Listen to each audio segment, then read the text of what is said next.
And it's Friday morning, so that means that it's time to catch up with Roy Butler, New South Wales State Member for Barwon. How are you this morning? Yeah, doing well, Noni. Thanks for asking. Oh, always a pleasure to talk to you. And there is a whole lot happening at the moment, but the big thing that is really getting pushed by the government at the moment is their vision for regional New South Wales. What are your thoughts on the documents that have come out as part of that report? Oh, look, so what we've seen about it, it's a good start. We're supportive of anything that encourages or incentivises people going to the bush. There's elements of what they're introducing which I'd put forward in a bill regarding remote work involving basically making it easier for people to move from the city to the bush. And I mean, there's parts of that bill that they said that they would go and implement, because you might remember they voted it down in the November and then came out and announced the same thing in the January. And that's the idea of allowing people who can work remotely, and COVID showed us that people can work very effectively remotely, to basically take their job that they might have currently in the city or Parramatta and move to a regional community where housing's much cheaper, and obviously there's a lot more lifestyle opportunities. But the big thing for me is the economic benefit that it brings to a community when you have somebody earning, $80,000 or $100,000 living in that community, spending money in that community. I really would like them to follow through on that. That's probably an even more important part. But look, anything that does attract or incentivise people moving to the bush is good, because I've always said the best test of state and federal government policies is bums on seats. It's population, and we've had a growth in population, which has been driven by a number of factors, including COVID. But we've also got some bottlenecks that stop that population growing, in particular childcare, and I know there's been some good news in Burke about early childhood services. But childcare is a bottleneck, and housing is definitely a bottleneck. So they're two things that we need to address to be able to facilitate people coming from the city to the bush. And I'm sure most communities will welcome people with open arms anyway, but government's taking some steps to make sure that they are welcomed into those communities. I also noticed the Health Minister announced a service to facilitate health workers moving to the bush, which again, good strategy, good idea. But it's going to take a while for the benefits of that to flow, because people don't move instantly. It takes, by the time they make the decision, it probably takes a couple of months. And we don't know what the numbers of people who'll take that up are yet, so it's a wait and see. But look, generally it's good news. It's good news, Noni, but we just probably need to do a bit more. Yeah, it's quite a nitty gritty. There's a lot of little bits and pieces that seem to make up this whole report, this whole plan, and but it does seem to be focusing very heavily on teachers, police, and health workers.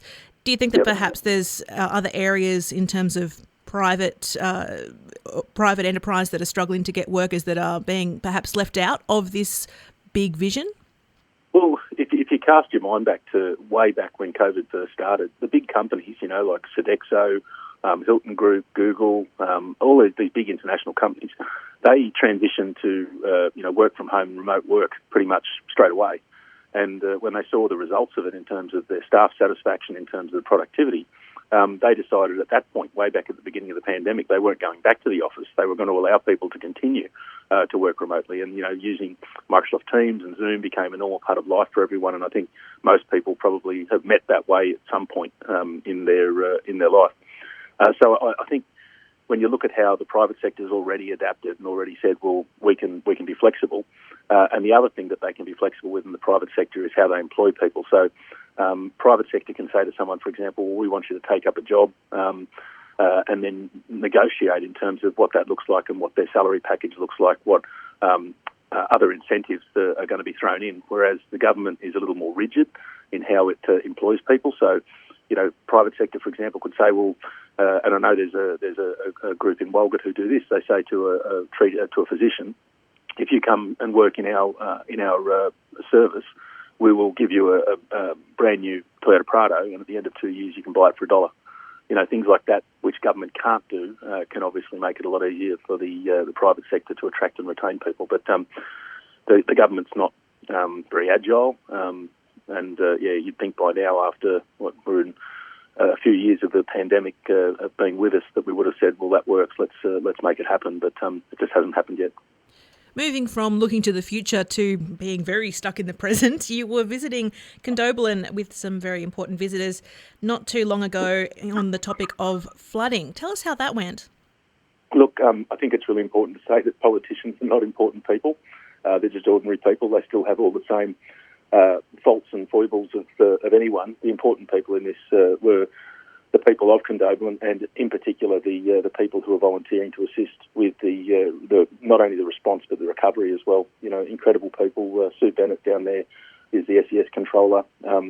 Just amazing people doing amazing work, and a lot of them have been working for weeks and months. They haven't really had a break, so you've really got to take your hat off to them. The Premier came down, the Emergency Services Minister came down, but like I said, it's important that they get out there, that all of us get out there and we're seen in those communities so that they can see that government is interested in what's going on.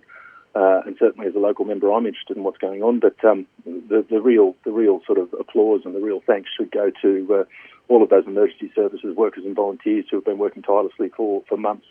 There is a lot of work to do down there. There's still a lot of water about. The estimate is that the floodwater is not going to recede because they're big flat areas. Floodwaters aren't going to recede until probably December, January, and that depends again on what happens with more rain. Because if we get more rain, that'll be extended. But there's a lot of devastation to our roads and public infrastructure, and that's going to take billions of dollars and years to fix. And I've made that really clear to the Premier that councils can't go it alone. They need help from state and federal government, and he's committed to work with all levels of government to make sure that happens. But I just need to make sure that people's expectations are managed here. It's not going to be fixed in the next 6 months. It's going to take years, literally, to repair the roads.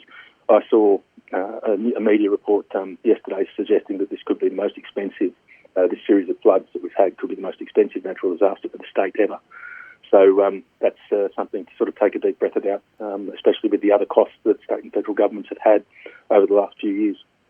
Wow, that's really a confronting thought to think that it's sort of being stuck in the middle of it at the moment. It's sort of, we'll just get on with it. But to think about the amount of money that's going to actually be needed to get us, forgive the pun, I guess, on the long road to recovery is just gobsmacking. It is, and then you've got, so that's the government side of things, and then you've got the private sector side of things with insurance companies who are getting cold feet in certain places, where they're realising it's expensive to send a tradesman, and if they don't need to take on that risk, they're becoming a bit more selective about who they'll give a policy to, which, we've got to do something with that. Insurance is regulated at a federal level, but we've got to make sure that people who want to get insurance can get it at an affordable price, because the premiums, the change in premiums as a result of this will be significant. And again, at a state level, there's not much we can do about that other than try and get people to shop around through a broker perhaps and look for a better deal. But at a federal level, certainly, we'll be taking that up with a federal member and the relevant minister to see if we can do something through the federal government to make sure people can get cover and that it's affordable. Now, events like this are going to definitely be impacting on people's mental health, but I think that there are plenty of different events at the moment that are having that sort of detrimental impact.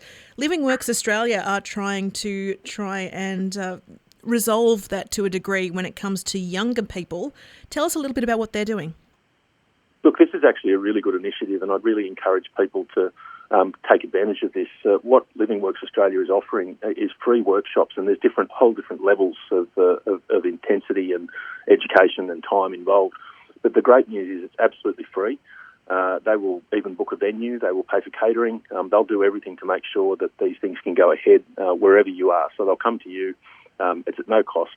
And I think everyone knows what happens, especially with any community, but especially in smaller communities where a lot of people know each other and know each other's family. When a young person takes their life, it's tragic. It's the loss of a young life it just guts a community. And sadly, when it does happen, often there's circumstances around it that have sort of led to it. But I've seen plenty of times that it starts a bit of a domino effect of other young people either taking their own life or considering taking their own life. And I really think that this is a great opportunity to get some training out there so that we can all be better, communities can be better, and have networks of people who can identify young people who are at risk and also intervene with young people who are at risk. So this is about building a more resilient community, having some skills, more skills in the community that can respond to young people who are in that headspace.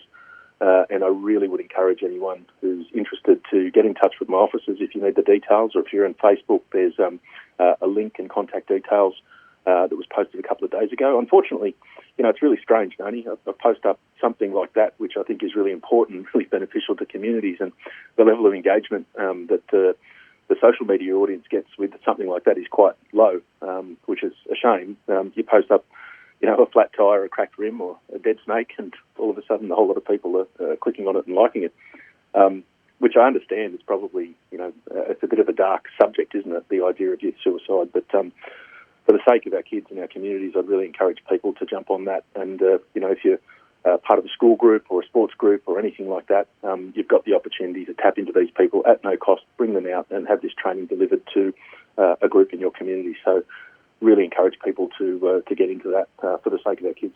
Absolutely, absolutely. As somebody who's a big advocate for mental health and people talking about these sorts of things, and particularly young people, it's just fantastic to see that these sorts of programs are up and running. Now, you're going to be heading across the countryside next week to a whole lot of different spots, flooding permitting. Tell us about where you're heading.